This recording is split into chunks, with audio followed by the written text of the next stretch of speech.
मेरे प्रिय भाई और बहनों, आप सभी का स्वागत है इस कार्यक्रम में जिसका नाम है ईगल्स आइज।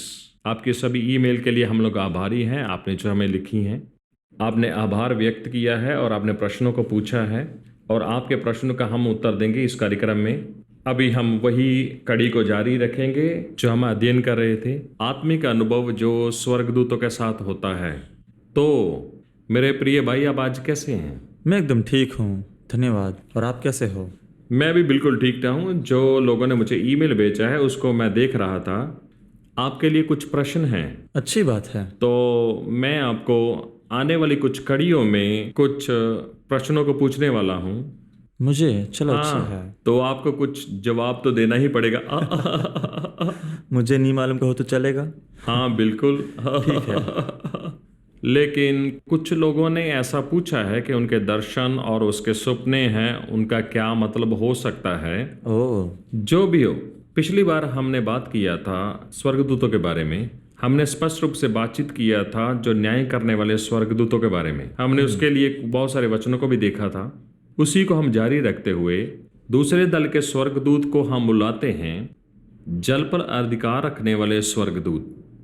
अभी ये वैसे तो अजीब लग रहा होगा, जैसे कि जल के स्वर्गदूत मतलब वह जल पर ही नहीं है, परंतु अगर प्रकाशित वाक्य 16 का 5 वचन को पढ़ते हैं और वचन हमें इस प्रकार बताता है, तब मैंने जल के स्वर्गदूत को ये कहते सुना, हे पवित्र तू जो है और जो था, तू न्यायी है, क्योंकि तूने इन बातों का न्याय किया है। ये बातों पर गौर करें। जल के स्वर्गदूत, आपका क्या विचार है?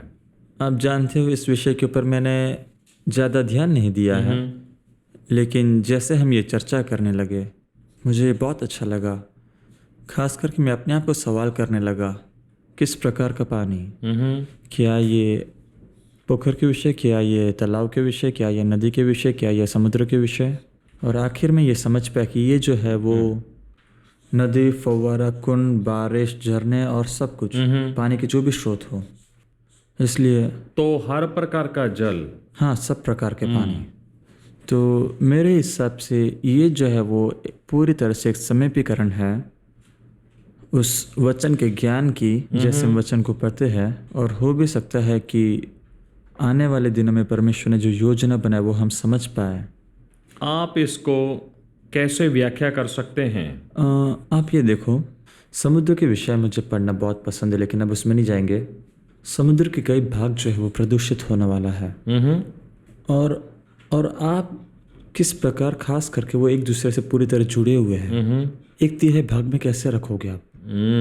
अद्भुत। क्योंकि पानी बहता बिल्कुल है, सही। इसलिए ऐसा अधिकार होना जरूरी है कि बहता हुआ पानी को भी वो रोक पाए, और एक अवरोध को खड़ा करना होगा जो ये पानी को एक जगह बनाए रखे। और जैसा मैंने ये कहा, ये भौतिक विज्ञान के विरोध है। इसलिए ये जो अलौकिक बात है वो उनके कार्य और वो जो है उसमें ही नहीं, परंतु इस घड़ी परमेश्वर उनके द्वारा जो करने वाला है। अब जानते हैं, कुछ मुझे याद आ रहा है जैसे आप बता रहे हैं, हर प्रकार का मतलब विभिन्न प्रकार का जल। मुझे याद है निर्गमन की किताब में भविष्यवक्ता मूसा ने नील नदी में जल के ऊपर मारा था अपनी लाठी से, और वो लहू में तब्दील हो गई। यहाँ तक जो बर्तनों में पानी रखा हुआ था वो भी लहू में तब्दील हो गया। ऐसा नहीं कि जो बहता हुआ पानी था, परंतु हर प्रकार का जल जो मिस्र में था सिवाय गोशन के, सही है, सब कुछ लहू में बदल गया। आपने सही कहा। जो फुवारा जो फिरौन के महल में बहता था, और वो जो कुंड यहाँ पे वो नहाते थे, सही है, और उनका पीने का पानी जो बर्तनों में रखा था, सब कुछ लहू में बदल गया। ये पहला विषय था। आपका बहुत ही अच्छा अभिप्राय है। यहाँ पे 1/3 जल, समुद्र का जल रोक दिया गया, सही है, कि उसका न्याय हो सके। तो ये दल के जो स्वर्गदूत हैं वो ध्यान रख रहे थे कि यहाँ तक ही जहर का जो असर है वो हो सके। हाँ बिल्कुल ऐसा ही कुछ। सही है। आप जानते हैं, मुझे याद है, मुझे लगता है साल 2004 के दौरान जब सुनामी इंडोनेशिया में आई थी, मेरा मित्र जो भविष्यवक्ता है उसका एक मुठभेड़ हुआ। ये आत्मिक अनुभव में वो आत्मा में ले जाया गया। ऐसी जगह जो आज हम जानते हैं, वो वही जगह यहाँ पे भूकंप आया था जिससे सुनामी आई थी। ठीक है। जब उसे ले जाया गया और वहाँ पे उसने बहुत बड़ा एक स्वर्गदूत को देखा जो गहराई में खड़ा था, वहीं उसी जगह जहाँ पे भूकंप आया था। और वो एक कप्तान की तरह था 100 स्वर्गदूतों के ऊपर, सभी जो गहराई में खड़े थे वो पूरे इलाके में। तो जैसे उसने परमेश्वर से आदेश को प्राप्त किया, उसने अपने तुरही को फूका। जब उसने ऐसा किया, सभी स्वर्गदूतों ने अपने पैरों को उठाकर जोर से मारा। जब उन्होंने ऐसा किया, धरती कांपने लगी और इसी कारण उसी जगह पे सुनामी का उत्पन्न हुआ। और ये सब उसने मुझे बताया था 2004 के दौरान।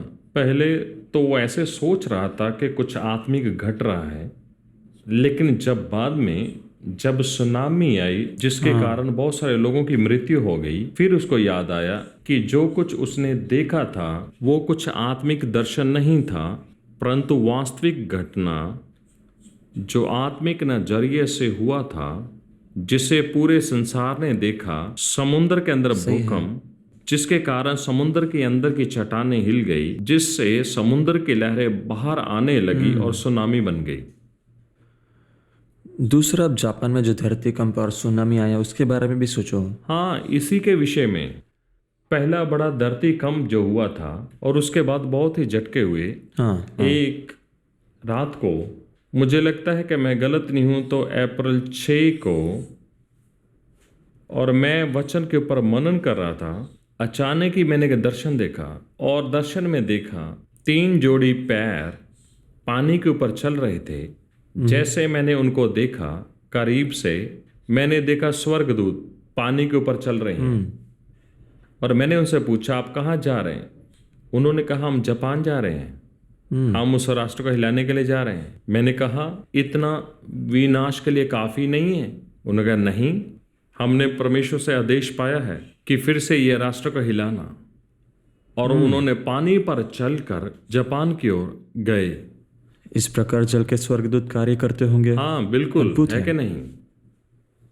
आप जानते हैं, हम इस बारे में गौर कर रहा था, ये जल के स्वर्गदूत क्यों हैं?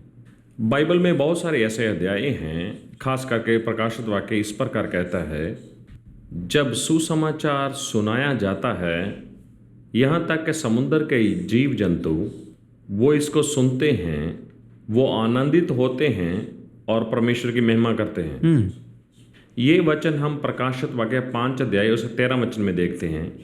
फिर मैंने सब सूझी हुई वस्तुओं को जो स्वर्ग में है, पृथ्वी पर, पृथ्वी के नीचे और समुद्र में हैं, अर्थात उसमें की सब वस्तुओं को ये कहते सुना, जो सिंहासन पर बैठा है उसका और मेमने का धन्यवाद और आदर, महिमा तथा राज्य युग युग रहे। यहाँ पे हम एक मुद्दे की बात को देखते हैं।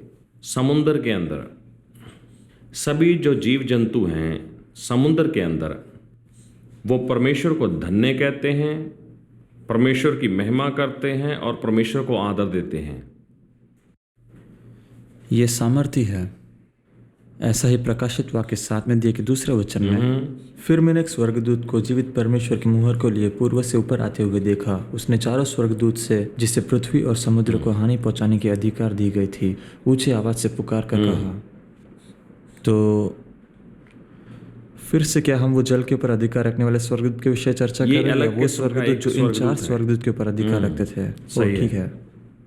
सो हर समय लंबे समय से इस प्रश्न का जो उत्तर है मेरे दिमाग में चल रहा है। जब वहाँ पे भूकंप था और बहुत सारे जो बाइबल के अंदर वचन हैं, जो 75% समय जब कहीं पर धरती कंप होता है वो परमेश्वर का न्याय होता है। हाँ, ये परमेश्वर का न्याय है। वैज्ञानिक इस बात को प्रमाणित करते हैं, धरती कंप होने का जो कारण है, धरती की जो नींव है वो हिल जाती है। मैं ये सोचता हूँ सब कुछ शांत है, लेकिन ये धरती की नींव क्यों हिल जाती है? सही है। वो लोग ये कारण को लेके आते हैं, धरती के अंदर तनाव बढ़ जाता है और हलचल बढ़ना शुरू हो जाता है और चट्टानें हिलने लगती हैं। अगर इसका ये मतलब है तो तनाव हर समय होना चाहिए। हाँ, जैसे संसार में पाप होता हाँ है। सही है, ये कोई खास समय नहीं होना सही चाहिए। है। परंतु वचन को जब हम देखते हैं और जो अनुभव मेरे मित्र ने बताया था, जैसे मैंने आपको बताया है, वो बिल्कुल हमें स्पष्ट रूप से बताते हैं चट्टान हिलने का कारण क्या है। मुझे इस पर कोई शंका नहीं है। आप जानते हो वॉशिंगटन में जो समुद्र किनारा है, हम उससे कैस्केडियन रिफ कहते हैं, और वो बहुत खतरनाक है। लोग कहते हैं कि सैन एंड्रेस में जो दिखाया गया उससे भी खतरनाक है ये। वहाँ बड़ा दबाव है। और एक वैज्ञानिक ने इस तरह से कहा कि अगर हम आपकी जगह होते और हम यहाँ रहते तो हम कब से यहाँ से निकल चुके होते। लेकिन लोगों ने प्रार्थना की और उन्होंने देखा स्वर्गदूत वहाँ खड़ा था। लेकिन गलती से इस प्रकार जैसे हम बात कर रहे हैं, उन्हें ऐसा लग रहा था कि परमेश्वर रोक रहा है, लेकिन मेरे ख्याल से परमेश्वर वहाँ शुरू कर रहा था। इसलिए ये एक दिलचस्प बात है जो लोग चर्चा करते हैं, लेकिन कई लोग हैं जो वहाँ के भूगोल शास्त्र को जानते नहीं। ये जो है प्रशांत महासागर के करीब है और इसका जो किनारा है 200 मील ही दूर होगा। उसके आगे आप देख सकते हो वॉशिंगटन सिटी, पेनिनसुला और पुजेट साउंड, फिर कुछ आगे सिएटल के कोई शहर होंगे। उसके बाद आगे कैस्केडियन पहाड़ है और ये जो कुछ भी है सब कुछ मेरे ख्याल से मध्य सिएटल तक है। और इसके बीच जगह है जो हम कहते हैं इंटरस्टेट 5। ठीक है। और उसके पश्चिम जो कुछ भी है सब गया, चला जाता है। क्योंकि उधर जो धरतीकंप है, मैंने सुना है कि उधर के लोग कहते हैं कि वहाँ के धरतीकंप कुछ 5 से 10 मिनट तक होता है। ओह अद्भुत। और सुनामी जो आता है वो 200 फुट ऊंचा होता है। वाह, कुछ ज़्यादा ही बड़ा।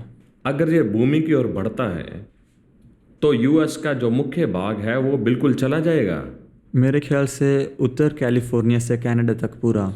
और ये जो है जब प्रशांत महासागर से अंदर आता है, जो पुजेट साउंड है वहाँ पर, आप जानते हो जब पानी मिलता है तो वो और ऊंचा जाता है। सही है। वो सब कुछ धो देता है। तो इसलिए ये स्वर्गदूत अंतिम दिन तक व्यस्त रहेंगे। हाँ बिल्कुल। अगर आप प्रकाशित वाक्य की किताब को पढ़ते हैं, स्वर्गदूतों के बहुत सारे काम यहाँ पे दिखाए गए हैं, हम दूसरी किताब में नहीं पढ़ते हैं। वो सही है, बिल्कुल। तो मेरे ख्याल से वो व्यस्त होने के लिए जा रहे हैं, मतलब वो अभी व्यस्त नहीं है। हाँ। और इसके बारे में प्रकाशित वाक्य में बहुत ही अच्छी तरह लिखा हुआ है, इसके सिवाय के दूसरी किताबों में। समाप्ति की ओर। अगले विषय जाने से पहले आप कुछ और बताना चाहोगे? नहीं, बिल्कुल भी नहीं। और अगला मेरे ख्याल से बहुत ही आसान है समझने के लिए और बहुत ही अच्छा है समझाने के लिए भी। सेवा करने वाले स्वर्गदूत। इब्रानियें 1:14 इस प्रकार हमें कहता है, क्या सभी स्वर्गदूत सेवा करने वाली आत्माएं नहीं हैं? सही है। तो ये सेवा करने वाली आत्माएं, इसको मैं इस प्रकार समझता हूँ, वो लोगों के बीच में रहते हैं कि उनकी सेवा कर सकें, और ऐसा ही वो इंसानों की तरह ही दिखाई देते हैं। हाँ बिल्कुल। यहाँ पे एक बाइबल वचन है, इब्रानियों के पत्री 13 अध्याय उसका 2 वचन। यहाँ लिखा है, कई लोगों ने अनजाने में ही स्वर्गदूतों का आदर सत्कार किया, क्योंकि वो इंसानों के समान देखते थे। सही है। एक बहुत ही अच्छी उदाहरण हम प्रेरितों के काम 12 अध्याय उसका 15 वचन में देखते हैं, जब एक स्वर्गदूत पतरस को बचाने के लिए आता है। पतरस दरवाजे को खटखटाता है जहां पे शिष्य लोग प्रार्थना कर रहे थे, और उनमें से एक लड़की ने दरवाजा को खोला और बहुत हैरान हो गई। उसने दरवाजा को जोर से बंद किया और फिर उसने शिष्य लोगों को बताया कि पतरस दरवाजे पे खड़ा है। और जो शिष्य लोगों की प्रतिक्रिया थी वो बहुत ही आसान से थी।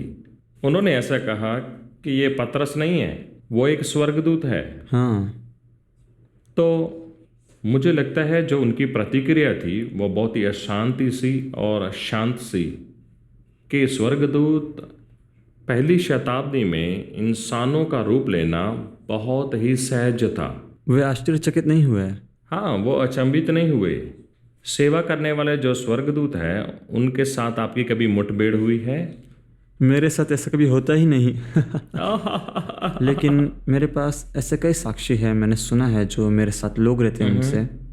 ये एक मैं आपको बताता हूँ। ये व्यक्ति जो है मूल अमेरिका से है, अलास्का में परमेश्वर की सेवा कर रहे हैं। और उन्हें पता चला कि उनकी पत्नी को स्टेज 4 कैंसर है और मेडिकल साइंस ने हार मान लिया। इसलिए उन्होंने सोचा कि एक यात्रा वो लोग करेंगे नीचे मैक्सिको की ओर, ताकि वे कोई और चिकित्सा कर पाए। इसलिए वे गाड़ी चला के गए, लगभग 4000 या 5000 मील यात्रा। और बीच रास्ते वे लास वेगस में रुके, जहाँ पर उनकी बेटी रहती थी, और वे वहाँ LA में रुके और उनकी बेटी आई। वो प्रभु में नहीं चल रही थी, वो दुनियादारी बाबतों में थी। और माँ जो होटल में थी, उन्होंने उनसे कहा कि आप और बेटी जाकर नीचे दुकान से कुछ खरीद के क्यों नहीं लाते, थोड़ा नाश्ता और पानी ले आओ, बस 2-3 डब्बा। और पिता और बेटी दुकान की ओर चलते आपस में बात कर रहे थे, और बात करते करते वे दुकान के द्वार पर पहुंचे। और वो जो द्वार था बहुत बड़ा था, लगभग 60 से 70 लोगों को आप वहाँ इकट्ठा कर सकते हो। और इस द्वार के सामने ज़मीन पर एक बहन बैठी हुई थी, वो भीख मांग रही थी, और उसका चेहरा जो था वो पूरा ख़राब था, और उसका जो कपड़ा था वो भी फटा हुआ था। और उन्होंने कहा कि वो दिखने में एक जवान स्त्री थी जो सुंदर थी, लेकिन उसे देखकर ऐसा लग रहा था कि वो सड़क पर रहती थी। और उनको एकदम दया आया, और उन्होंने ऐसा किया, उनके जेब में हाथ डाला और जो भी पैसा था वो उनको दे दिया। और लगभग 500 से 600 डॉलर था। वो उस लड़की की ओर चले, और कुछ लोग थे जो ये देख रहे थे। पैसा देकर उन्होंने कहा, बहन, यीशु आपको प्रेम करता है, आपको ऐसा नहीं रहना। जाओ कुछ खाने के लिए और थोड़ा कपड़ा ले लो, एक कमरा लो, और उधर जाके तैयार होकर ऐसे जगह में जाओ जहाँ पर लोग आपकी ध्यान रखें। और उन्होंने उसके लिए प्रार्थना किया। फिर वो उस दुकान की ओर घूमे। ये लोग सब देख रहे थे, और अचानक एक औरत उनके सामने खड़ी थी। उनका आँख एकदम से बड़ा हो गया और चिल्लाने लगी। घूमने के बदले उन्होंने उनसे पूछा क्या हुआ, और उसने कहा वो गायब हो गई। उन्होंने कहा ओह, और वे वहाँ पर प्रचार करने लगे वही वचन जो हमने अभी बात किया, अनजाने में स्वर्गदूत आना। और जो लोग वहाँ पर थे उनमें से कई लोगों ने उद्धार को प्राप्त किया। फिर मैंने उनसे पूछा कि आपने पीछे मुड़कर क्यों नहीं देखा। फिर उन्होंने मुझे मुस्कुराते हुए कहा कि परमेश्वर ने मुझे ऐसा बताया कि ये जो घटना है तुम्हारे साथ बार बार होने वाला है, और मैं अपनी आत्मा में जानता था कि अगर मैं मुड़कर देखूंगा तो मैं अनजाने में स्वर्गदूत को देखूंगा। ये जो बात है अभी होता रहता है। और अगर मुड़ के देखा तो वहां पे कोई भी नहीं था। हाँ बिल्कुल। पर आप जानते हैं, मुझे एक अनुभव है। 1995 की बात है, जब मैंने स्वर्गदूत को इंसान के रूप में पहली बार देखा। मैं एक दूसरी स्टेट में सभा के लिए जा रहा था, और मैंने गलत बस को ले लिया, और मैं एक ऐसी जगह पे पहुंच गया, वहाँ का भाषा मुझे नहीं आता था और मेरी जेब में पैसा भी नहीं था, और मैं बहुत ही भूखा था, और मुझे इतना प्यास लग रहा था। जो कुछ भी थोड़ा पैसा मेरे पास था, मैं उसे उपयोग करने के लिए डर रहा था, क्योंकि मुझे पैसे की ज़रूरत थी वापस जाने के लिए। और ये लंबी कहानी को थोड़ा छोटी करके बताता हूँ। मैं एक बस पे चढ़ गया, तब मैं करीब वाले रेलवे स्टेशन में पहुँच जाऊँ, वहाँ से टिकट लेके मैं चेन्नई पहुँच जाऊँ। और मैं बहुत ही निराशा में था, और मैं सोच रहा था आगे क्या होने वाला है। ये सोच के मैं बहुत ही चिंतित हो रहा था, और बस में बहुत ही भीड़ थी। मेरे पास ही एक लड़का खड़ा था जो 15 और 16 साल का होगा, दिखने में सांवला था। वो लगातार मेरी ओर देखकर मुस्कुरा रहा था। जब भी मैं उसकी ओर देखता था, उसके चेहरे पर एक बड़ी मुस्कुराहट देखने को मिलती थी, और वो मुझे बहुत ही परेशान कर रही थी, और मैं दुख में पड़ा हुआ था। और मैं सोच रहा था कि आगे क्या होने वाला है। जब मैं स्टेशन पे पहुंचूंगा, मेरे पास पर्याप्त पैसा भी नहीं है कि मैं टिकट खरीद सकूं, और ये लड़का मुझे देखकर मुस्कुराता ही जा रहा था, मुस्कुराता ही जा रहा था। और बस बहुत ही तेजी से आगे बढ़ रही थी, और रास्ता भी बहुत खाली था। एक समय ऐसा आया जब सभी लोगों को उतरना था, और बस खाली हो गई। और ये जो लड़का है जो बिल्कुल मेरे पास ही खड़ा था, उसके पास ही जो बैठा था वो नीचे उतर गया। जैसे कि हमारी सभ्यता में ऐसे होता है कि हर एक व्यक्ति सीट के लिए लड़ते हैं। ये छोटा लड़का मुझे कहता है बैठने के लिए, लेकिन हमारी भारत सभ्यता में ऐसा है, हमारा स्वभाव ऐसा है कि हम पहली बार ना बोलते हैं। ये एशिया के जो सभ्यता में होता है। और मैंने धीरे से उसको कहा कि आप बैठिए, क्योंकि आप बिल्कुल सीट के पास हैं। उन्होंने कहा नहीं आप बैठिए, और मैंने कहा नहीं आप बैठो। और ऐसा हम दोनों के बीच में बातचीत चल रहा था। पास खड़े लोगों ने ऐसा हमें कहा, अगर आप दोनों को नहीं बैठना है तो हमें बैठने दो। और दो बड़े आदमी वहां सीट के ऊपर बैठने की कोशिश कर रहे थे। ये छोटा लड़का एक हाथ से उनको पीछे हटाया, दो बड़े लोगों को, और मुझे कहा बैठने के लिए। वो देखते हुए मैं ये बात को ध्यान नहीं कर पाया कि वो एक हाथ से दोनों को हटा रहा था, ये दो बड़े व्यक्तियों को, और मैं बैठ गया। मैं अपनी परिस्थितियों को लेके चिंतित हुआ और वो लड़का मेरी तरफ देखकर मुस्कुराता ही जा रहा था, मुस्कुराता ही जा रहा था। फिर मैंने उसके कंधे के ऊपर एक बैग को देखा।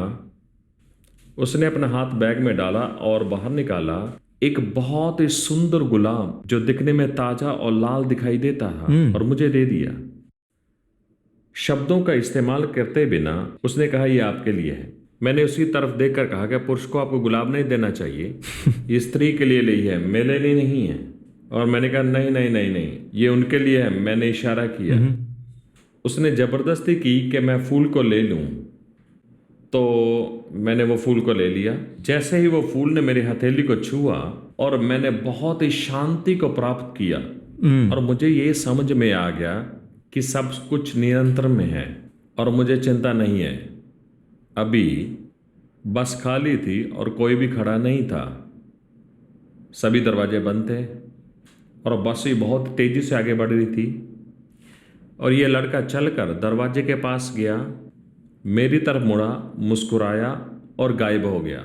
मेरी आंखों के सामने गायब हो गया। और फिर मैं जाना ये स्वर्गदूत ही था जो मेरे पास में खड़ा था। वाह, वो लहू और मांस था। वो बिल्कुल 100% इंसान के जैसा दिखाई पड़ता था। ये अद्भुत है। अगर वो मेरी आंखों के सामने गायब ना होता तो मुझे बिल्कुल भी पता नहीं चलता कि यह स्वर्गदूत ही था जो मेरे बाजू में खड़ा था। तो वो गुलाब का क्या हुआ? वो वहीं था। हाँ, है मेरे पास अभी भी। शारोन का गुलाब। हाँ, अद्भुत है। जब मैं रेलवे स्टेशन पे पहुंचा और वहां पे एक और स्वर्गदूत था इंसान के जैसा, क्योंकि मेरे पास ज़्यादा पैसा नहीं था टिकट लेने के लिए। हाँ। और मैं सोच रहा था कि मैं क्या करूं, और मैं बहुत ही हैरान हो गया और मैं भीख मांगना शुरू कर दिया रेलवे स्टेशन पे। विश्वास से जीने वाला व्यक्ति भीख मांग रहा और मैं सोच रहा था क्या करूं अभी मैं, और मैंने देखा और मैंने सोचा मैं अपनी घड़ी को बेच दूंगा। तो मैंने ज़्यादा पैसे की मांग नहीं की, सिर्फ 22 रुपये। मुझे सिर्फ 15 रुपये की ज़रूरत थी ट्रेन टिकट लेने के लिए और चेन्नई जाने के लिए। और मैं वहाँ खड़ा होकर सोच रहा था कि मैं क्या करूं। और वहाँ पे मेरे पास आया 6 फीट लंबा आदमी, और बहुत ही अच्छा दिखाई पड़ता था। उसके हाथ में ब्रीफकेस था और वो मेरे सामने ही चलता आ रहा था। जब मैंने उसकी तरफ देखा, रेलवे स्टेशन में हजारों ही लोगों में से मेरे अंदर की आत्मा ने कहा उसको जाके पूछो, मेरी घड़ी को खरीद लो। और मैं उसके पास गया। पहले मैंने अपना परिचय दिया कि मैं सुपदेशक हूँ, और मैंने उसे अच्छी तरह बताया कि मेरे साथ क्या हुआ है। और मैंने उसे कहा कि मुझे सिर्फ 15 रुपये चाहिए घर जाने के लिए। मैंने उनसे कहा मैं अपनी घड़ी को बेचना चाहता हूँ, और मैंने कहा यह जापान की कैसियो की घड़ी है, देखो ये एक नई घड़ी है जो मुझे मिली थी, आप ये घड़ी ले सकते हैं और मुझे 15 रुपये दे सकते हैं। उसने मेरी तरफ देखा और घड़ी को देखा और कहा मैं आपको 15 रुपये नहीं दे सकता हूँ। मैंने रोकर उससे भीख मांगा। मैंने विनती किया और कहा ये एक नया घड़ी है, आपने मुझे मुफ्त में 15 रुपये नहीं देना है। उन्होंने कहा नहीं, मैं आपको 15 रुपये नहीं दूंगा, मैं आपको 50 रुपये दूंगा। उन्होंने जबरदस्ती किया, वो मुझे 50 रुपये देंगे ना के 15 रुपये। मैंने अपनी घड़ी को दिया और उसने 50 रुपये मुझे दे दिए। और मैं वहां से गया और टिकट को खरीद लिया। और मैंने उनसे पूछा श्रीमान आप क्या जा रहे हैं? उन्होंने कहा मैं समझ नहीं पाया। उन्होंने कहा मुझे मैं आपको प्लेटफॉर्म में मिलूंगा। और मैंने टिकट को खरीदा और मैं प्लेटफॉर्म में गया, और वहाँ पे कोई भी नहीं था जो 6 फीट का था। और सभी लोग एक ही समान थे जो 5 फीट से ज़्यादा, कोई भी 6 फीट का नहीं था। ये जो आदमी था भीड़ में बिल्कुल अलग से दिखाई पड़ता था। सही है। और वहाँ पे कोई भी नहीं था जो 6 फीट का हो, और कोई भी गाड़ी उस कम समय के दौरान नहीं आई। जाने के लिए और कोई मार्ग नहीं था? नहीं। ओह। और वो दूसरी घटना थी। और तीसरा जो घटना हुई थी वो नेपाल में हुई। ये इतना स्पष्ट था कि पहले की ही घटना के समान था। 2 आदमी बिल्कुल गंदे वस्त्र पहने हुए, स्वच्छ नहीं थे, जो बातें कर रहे थे एक पहाड़ के नीचे। हम अपना रास्ता खो चुके थे और हम लोग वही रास्ता पे जाना चाहते थे, और उस समय तक हम 3 घंटा खो चुके थे और हम लोग वहाँ नहीं पहुँच सकते थे पहली रात के लिए। जब उनके पास में से हम गुजरे और मेरी अंदर की आत्मा ने कहा कि उनसे मदद मांगी जाए। मैंने अपने सहकर्मी से कहा कि उनसे मदद मांगी जाए। हमने अपना हाल उनको बताया। उन्होंने कहा कि आपको वापस जाना पड़ेगा, जहाँ से आप आए हो यात्रा फिर से शुरू करना है। और मैंने पूछा वहाँ पे कोई शॉर्टकट है, और उन्होंने कहा जहाँ पे आप खड़े हो यहाँ से ही शॉर्टकट है। अगर आप पहाड़ पर चढ़ोगे आप वहाँ समय पर पहुँच पाओगे और आगे जा पाओगे। और मैंने कहा बहुत ही अच्छा है। और उनसे हमने दिशा पूछी कि हम आगे कैसे बढ़ेंगे। उन्होंने कहा हम आपके साथ चलते हैं। अब जानते हैं, और हम लोग अपने साथ लेके जा रहे थे लगभग 30 से 40 पाउंड के भार को, जिसमें बाइबल और पत्रिका थी। ऊपर की ओर जाना थोड़ा कठिन था, और ये दोनों आदमियों ने हमारे दोनों को बैग को उठा लिया, तो मैंने दे दिया। और वो पहाड़ के ऊपर चढ़ रहे थे बिना थके हुए, आराम से सांस लेते हुए। बिना बैग लेके ही मेरा सांस फूल रही थी चलते हुए। मैंने उनके ऊपर दृष्टि की और मैंने सोचा ये यहाँ के लोग हैं, ऊपर नीचे जाना इनके लिए कोई दिक्कत नहीं है, और उनकी सांस नहीं फूलती है। और वो ऊपर चढ़ गए। और दूसरा आदमी मेरे साथी को कहा कौन से मार्ग से जाना है, वो दिशा की ओर आपने जाना है, वो लोगों को दिखिए, वो लोगों के पीछे चलिए और आप मंजिल पे पहुंच जाएंगे। ये जो आदमी था मेरे पास में खड़ा था। मैंने कहा मेरा बैग दे दो। मेरी मदद की पीछे डालने के लिए। जैसे मैं मुड़ा वो जा चुका था। ये सिर्फ 2 ही सेकंड दिए होंगे मुड़ने के लिए। वो जा चुका था। वो बिल्कुल समतल जगह थी, वो कहीं भी नहीं जा सकते थे ये 2 सेकंड में। और मैं सोच रहा था क्या हुआ, ये कहाँ चला गया। मैंने दूसरे आदमी के ऊपर दृष्टि की जो मेरे सहभागी की मदद कर रहा था। जैसे उसने डाला 10 कदम आगे बढ़ा, उसने हाथ दिखाया और वहां से गायब हो गया मेरी आंखों के सामने। इसको अब कैसे धिक्कार हो गया? हाँ, मेरे सहकर्मी ने इसको देखा और वो बहुत ही हैरान हो गया। उसने मेरी ओर देखा और कहा ये स्वर्गदूत है, क्या आपने कुछ देखा? तो ये सेवा करने वाले स्वर्गदूत हैं जो परमेश्वर ने भेजे थे हमारी मदद करने के लिए। तो डॉक्टर ब्रूस, अभी समय आ गया कि इस कड़ी को हम यहाँ ही समाप्त करें। इतना जल्दी? हाँ, देखो जैसे स्वर्गदूत गायब होते हैं वैसे समय भी गायब हो गया। ठीक है, अगले हफ्ते मिलेंगे। ठीक है। तो मुझे विश्वास है कि आपने इस कार्यक्रम के द्वारा आशीष पाई है। आपके पास अगर प्रश्न है तो मुझे हमें लिखिएगा। ईमेल आईडी जो स्क्रीन पर दिख रही है। अगले हफ्ते मिलेंगे। Goodbye. If you are blessed by this program, please send your testimonies and feedbacks to Angel TV, Villivakkam, Chennai 600049, Tamil Nadu, India. Our email ID is programs.hindi@angeltv.org. अगर आप इस कार्यक्रम से आशीषित हैं, तो अपनी गवाही और विचार हमें इस पते पर भेजिए। Angel TV, Villivakkam, Chennai 600049, Tamil Nadu, Bharat. हमारा ईमेल आईडी है programs.hindi@angeltv.org।